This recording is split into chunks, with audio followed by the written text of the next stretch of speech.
This posting is about terrorism and the reasons for terrorism.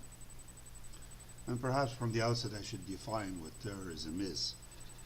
Uh, Terrorism is an ideology whereby you accomplish your objective by means of horrific actions that shock and cause your target to submit. And terrorism, therefore, is a means to an end, or ends. I would say most likely, well, actually, definitely, the means are usually evil means, and likely also that the ends are evil ends. But sometimes, at least what the terrorists may perceive as supreme ends. And you'll get to understand what I'm saying as I describe in my mind why I think terrorism is happening in our world today. And I should say from the outset that terrorism is not something new. It has been used over centuries and maybe even over the millennia to scare the opponent into submission. It has happened in all times when the threat of terror would make the people in an isolated city that's protected by walls to open their doors to the invaders, lest they be all put to the sword. So it's not something new. What is interesting nowadays, today in our society, the 21st century, is that that word is almost becoming synonymous with radical or Islamic fundamentalists.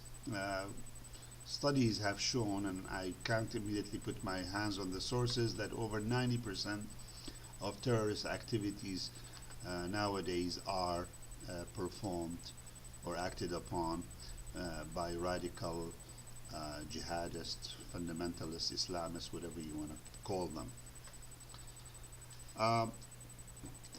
But let's get back to why.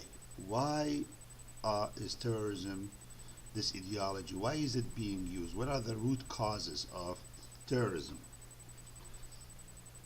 By far, I would say the first one is following dictations from holy texts.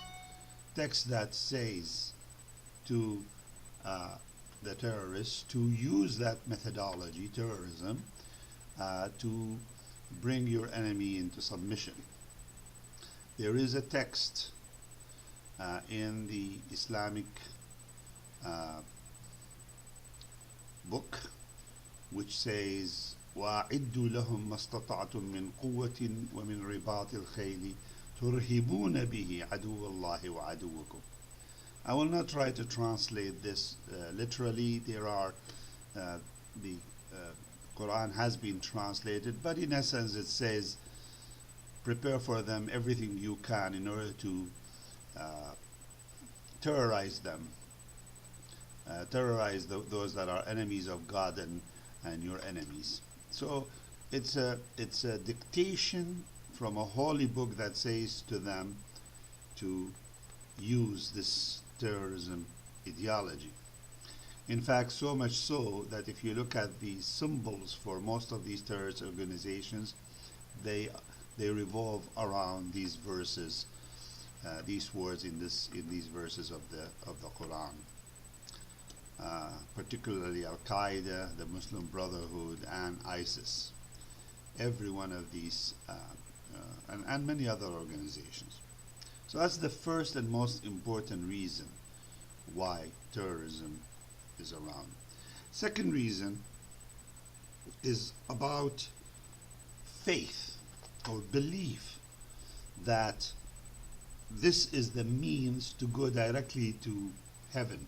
Somehow, dying through terrorism is a much straightforward path directly to the promised land, where there are unbelievable rewards awaiting the believer. So it's faith, blind faith or otherwise, in that this is the most direct route. So terrorism, much more than trying hard and praying hard or fasting or whatever, this route is a direct shortcut, express route to heaven. And there's been interviews with Muslim clerics, with the terrorists themselves, jihadists, who are convinced, brainwashed is a better word, that that is the shortest path to heaven. The third reason is for terrorism is revenge for perceived wrongs performed by the other parties who are the target of terrorism. And that is in Islamic terrorism by the fundamentalists and jihadists, that's always quoted as, well, look what they did to our countries. Look what they did in Syria, in Iraq, in Afghanistan, you name it. They were evil, therefore we're going to use terrorist means in order to seek revenge upon them. That's what the mentality was behind 9/11, and therefore it's a means to accomplish that. It's to take their revenge on the perceived enemy. The fourth reason is simply to obey orders, and these orders that are dictations from an authority sources, especially if they are fatwas issued by a Muslim clerk, an imam, somebody they look and revere and look high to. They would perform these barbaric acts in obedience to these dictations and these orders from the higher authorities. The excuse, of course, was also used in fascist Nazi Germany when the atrocities committed by some of those, and the response was given, well, I was just obeying orders. Clearly, this is also the case now in our modern society in the 21st century. The fifth reason for terrorism is actually to accomplish and to sustain and obtain power, wealth, status, women, ruling, and other worldly pleasures. Just look at what ISIS has accomplished. Because they're trying to establish, they have more or less established an Islamic state. They have the power of life and death, the power to take and to give by virtue of the terror that they have inflicted on these innocent, defenseless population in the areas they've occupied. So a fundamental reason, a very huge reason for terrorism is to obtain power. And nothing corrupts like power. In my opinion, the sixth and final reason for terrorism is when certain person or group of people perceive that they have no other recourse. They perceive they have nothing to lose but to use the boldest and most gravest possible means of either defending themselves or inflicting as much pain on their opponent. So it's really sort of the point, they've reached to the point of last resort, last recourse.